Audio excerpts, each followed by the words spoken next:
Dans cette vidéo, nous allons regarder la limite suivante, limite quand x tend vers 0, de 1 moins cosinus x divisé par x carré.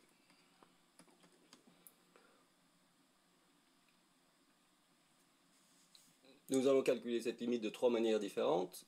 Tout d'abord en utilisant la limite quand x tend vers 0 de sinus x sur x qui est égal à 1. Ensuite par la règle de l'hospital. Et ensuite à l'aide d'un développement de Taylor.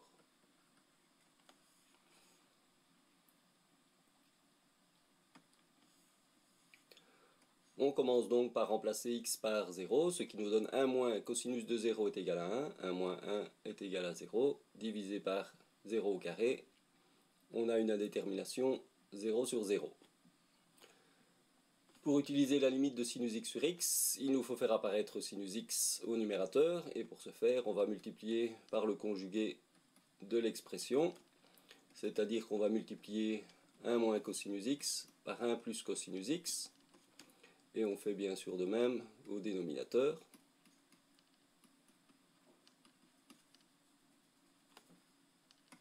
Ce qui nous donne en distribuant au numérateur, limite quand x tend vers 0, 2, c'est une différence de carré, cela donne donc 1 moins cos carré x, divisé par x carré, fois 1 plus cosinus x.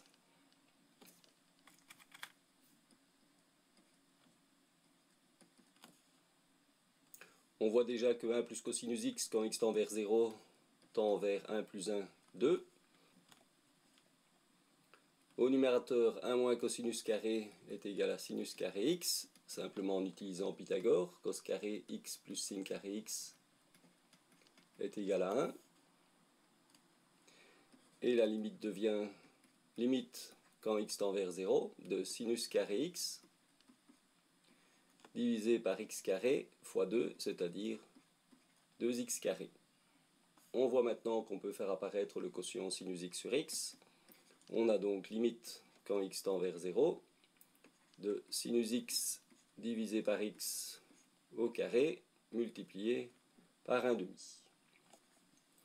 Sinus x sur x tendant vers 1, on a donc 1 demi fois 1 au carré, c'est-à-dire 1 demi. Voilà la valeur de la limite.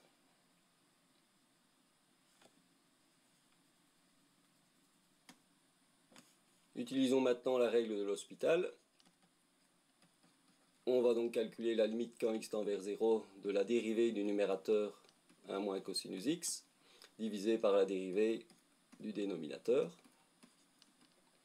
Calculons les deux dérivées. Dérivée de 1 moins cosinus x nous donne 0 moins sinus x, c'est-à-dire plus sinus x, divisé par dérivée de x carré nous donne 2x.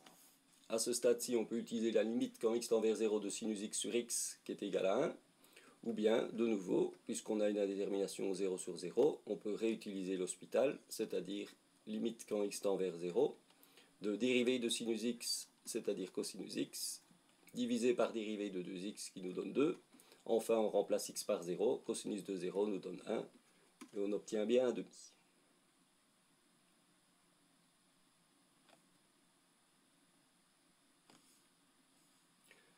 Dernière méthode, on va utiliser le développement de Taylor de la fonction cosinus. Le développement est le suivant, cosinus x est égal à 1, moins x carré sur 2, plus x4 sur 4 factoriel, moins x6 sur 6 factoriel, etc., etc.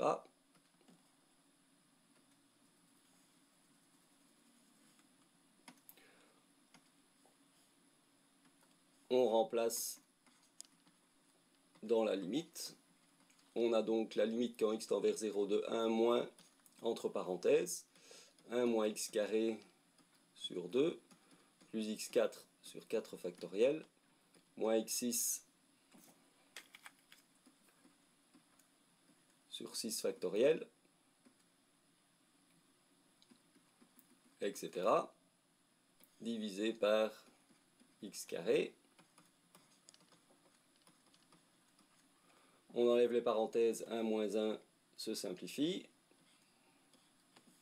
Et il nous reste donc moins x carré sur 2, moins x4 sur 4 factoriel, plus x6 sur 6 factoriel, etc., etc., divisé par x carré,